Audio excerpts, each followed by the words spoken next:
Welcome back to our channel. Today, we're going to take a closer look at the birth of a nation that emerged from a tumultuous history, shaped by the struggle for autonomy, suppression of identity, and a harrowing genocide. Join us as we explore the fascinating story of Bangladesh. Before we talk about the birth of Bangladesh, let's first understand its current status. Bangladesh is the 8th largest country in the world, with a significant population of over 170 million people. Its bustling city, Dhaka, stands as the 9th largest city on Earth, even surpassing the population of New York City. Bangladesh's GDP is growing at around 7% per annum. However, Bangladesh's journey to independence was not a smooth one. Its historical background dates back to its time as a part of Pakistan known as East Pakistan. Following the partition of British India in 1947, the region of Bengal was divided, with the western part becoming part of India, while the eastern part formed East Pakistan. East Pakistan was predominantly populated by Bengali people, who found themselves marginalized in the central government and military, with Bengalis constituting only about 5% of all military personnel. The political and power dynamics between West Pakistan and East Pakistan were heavily skewed in favor of the West. Bengalis in East Pakistan found themselves marginalized in the central government, with limited representation and influence in decision-making processes. Language played a pivotal role in shaping the struggle for autonomy. Bengali, the most common language spoken in East Pakistan, was denied federal recognition, undermining the cultural identity of the Bengali population. The Bengali language, with its rich history and literature, was a symbol of identity and pride for the Bengalis. Its exclusion from federal recognition was seen as a deliberate attempt to suppress the cultural heritage of the Bengali people. The turning point in the struggle for autonomy came with the 1970 national elections. Under the military dictatorship of Yahya Khan, elections were held in Pakistan. To everyone's surprise, the Awami League, a Bengali nationalist party, led by Sheikh Mujibur Rahman, won an outright majority in East Pakistan, resulting in a majority in whole of Pakistan. The Pakistan People's Party, or PPP, was the largest party in West Pakistan and won almost all seats in West Pakistan. Zulfikar Ali Bhutto was the leader of PPP. However, the Pakistani military dictator Yahya Khan, on the advice of Zulfikar Ali Bhutto, cancelled the election results, denying the rightful voice of the Bengali population. This refusal sparked widespread protests and political unrest. The refusal of the Pakistani government to acknowledge the democratic mandate of the Bengalis only intensified their desire for self-determination. It was a defining moment that set the stage for a fierce struggle for autonomy.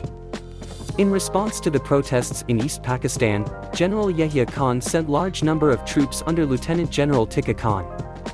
Tika Khan was the architect of the operations in Bangladesh. He also led a counterinsurgency operation in Balochistan later in 1974, and was often referred to as the Butcher of Balochistan. Pakistan Army launched Operation Searchlight to crush the protests. However, what ensued was a brutal campaign against the Bengali population, marked by immense violence and unimaginable atrocities. The city of Dhaka, the capital of East Pakistan, bore the brunt of this ruthless campaign. Pakistani soldiers unleashed a wave of destruction, targeting not only armed rebels but also innocent civilians, students, teachers, and villagers who stood in the way of their control. The extent of violence and atrocities committed during this period was simply horrifying. The numbers speak volumes about the scale of the tragedy. It is estimated that between 200,000 to 400,000 Bangladeshi women and girls were subjected to rape before being killed. Some estimates say over 1 million women were raped by Pakistani army soldiers. Total civilian deaths are estimated to be between 1 million to 3 million Bangladeshi people. During an attack on Dhaka University, the Pakistan Army killed 300 students, including girls. Over 100 staff members, teachers, and their families were also killed. Here are some excerpts from the book Genocide in Bangladesh. On October 7 at about 8 p.m. Major Aslam and his men raided the girls' hostel in the Dhaka University. The soldiers broke open the doors, dragged the girls out and stripped them before raping and torturing them in front of the helpless hostel superintendent. The entire thing was done so openly without any provocation, that even the Pakistan-based newspaper, Dawn, had to publish the story, violating censorship by the military authorities. In 7 days after liberation of Bangladesh, about 300 girls were recovered from different places around Dhaka where they had been taken away and kept confined by the Pakistani army men.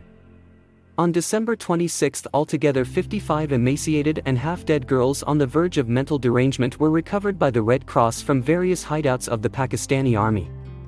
The gravity of this violence is incomprehensible, and the scars left behind continue to haunt the survivors and their families to this day. As news of the atrocities reached the international community, there was a growing outcry and condemnation of the genocide. People around the world, moved by the suffering of the Bengali people, protested and demanded action to stop the bloodshed. However, despite being aware of the situation, President Nixon and his advisor, Henry Kissinger, turned a blind eye to the atrocities unfolding in Bangladesh. Their indifference and lack of action in the face of this humanitarian crisis remain deeply troubling. American officials at the time recognized the severity of the situation. One official went as far as describing it as the most incredible calculated thing since the days of the Nazis in Poland. Yet, Nixon and Kissinger chose to prioritize their political interests over the lives of countless innocent Bengali civilians. The Bangladesh Liberation War was not just another story about post-colonial states and their struggle for independence. It was a story deeply intertwined with the Cold War dynamics of the time. As the United States aimed to counter Soviet influence in the region, its involvement in the Bangladesh crisis became an important strategic consideration. Under the Nixon administration, America continued to support Pakistan, both politically and militarily, despite the horrific atrocities committed during Operation Searchlight. This support included the illegal transfer of weapons, which only escalated the violence and suffering inflicted on the people of Bangladesh. Shockingly, after the war, there were no trials for the war criminals in Pakistan, unlike what Nazi officials faced after the genocide of Jews. Many who had collaborated in the genocide were able to evade justice and escape any form of accountability for their actions. The lack of trials perpetuated a sense of impunity and denied the victims and their families the justice they deserved. What makes this even more distressing is the knowledge and awareness of the atrocities among key American officials. Henry Kissinger, the national security advisor at the time, and President Nixon were fully aware of the unfolding humanitarian crisis in Bangladesh, yet they chose to turn a blind eye to the suffering of the Bengali people. In fact, later in the conflict, USA sent its 7th Fleet led by the aircraft carrier USS Enterprise to the Bay of Bengal in support of Pakistan, and to break the Indian naval blockade of East Pakistan. The Bangladesh Liberation War was not just a struggle for autonomy and independence, it was also a battlefield of the Cold War, where political interests often overshadowed human rights and justice. As the political situation in East Pakistan worsened, the conflict escalated, leading to a significant influx of Bengali refugees into neighboring India. The plight of these refugees drew international attention to the atrocities committed during the struggle for autonomy. India, as a neighboring country, took a firm stand in support of the pro-independence Bangladeshi rebels. India recognized the legitimate aspirations of the Bengali people and provided both moral and military support to their cause. India also trained and equipped the Bangladeshi liberation forces known as the Mukti Bahini. The conflict took a decisive turn when India intervened militarily to protect the Bengali population and support their quest for independence. On December 3, 1971, the Pakistan Air Force launched a preemptive strike on Indian Air Force bases. In response, the Indian military launched a series of well-coordinated operations against the Pakistani army on both Eastern and Western Front. The Indian Air Force and Navy played a crucial role in these operations, targeting key military installations and providing crucial air and naval support to the ground forces. Indian Air Force achieved complete air superiority over East Pakistan within a week.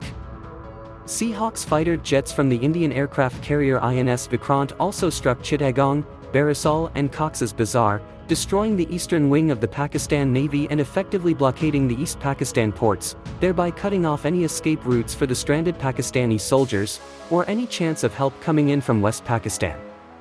Indian Air Force also bombed the house of the governor of East Pakistan. The governor signed his resignation then and there, while hiding under a table during the bombing. the Indian intervention had a profound impact on the ground. The Pakistani army faced fierce resistance from the Bangladeshi rebels and the Indian forces, struggling to maintain control in the face of a determined offensive. The superior military capabilities and strategic maneuvers of the Indian forces further weakened the Pakistani army's position. The tide of the conflict had turned irreversibly. The relentless Indian operations pushed the Pakistani army to the brink. When Russian submarines blocked the 7th Fleet sent by America from entering the war zone, the military leadership on East Pakistan lost all hope. On December 16, 1971, the Pakistani forces under Lieutenant General Aak Niazi surrendered to the Indian forces, marking a historic moment in the birth of Bangladesh. General Niazi surrendered with around 80,000 soldiers. This is the largest surrender since World War II. The 80,000 prisoners of war were later released by India. The birth of Bangladesh was a testament to the unwavering spirit of the Bengali people and the crucial support provided by India. It was through a combination of diplomatic, moral, and military efforts that the aspirations of the Bengali population for self-rule were realized. Bangladesh emerged as an independent nation, free from the oppressive regime that had denied them their rights. The suppression and struggle for autonomy in Bangladesh were deeply rooted in political injustice, marginalization, and the denial of cultural recognition. Operation Searchlight and the genocide that unfolded during the struggle for independence in Bangladesh were acts of unspeakable cruelty. The stories of the survivors and the scars left behind remind us of the importance of standing up against injustice, even when the world turns a blind eye. Thank you for joining us as we shed light on this dark chapter in history. If you found this video informative, be sure to give it a thumbs up, subscribe to our channel, and hit the notification bell to stay updated on more compelling stories. Remember, it's our duty to remember the past and strive for a more just and compassionate world. Until next time, take care and stay curious.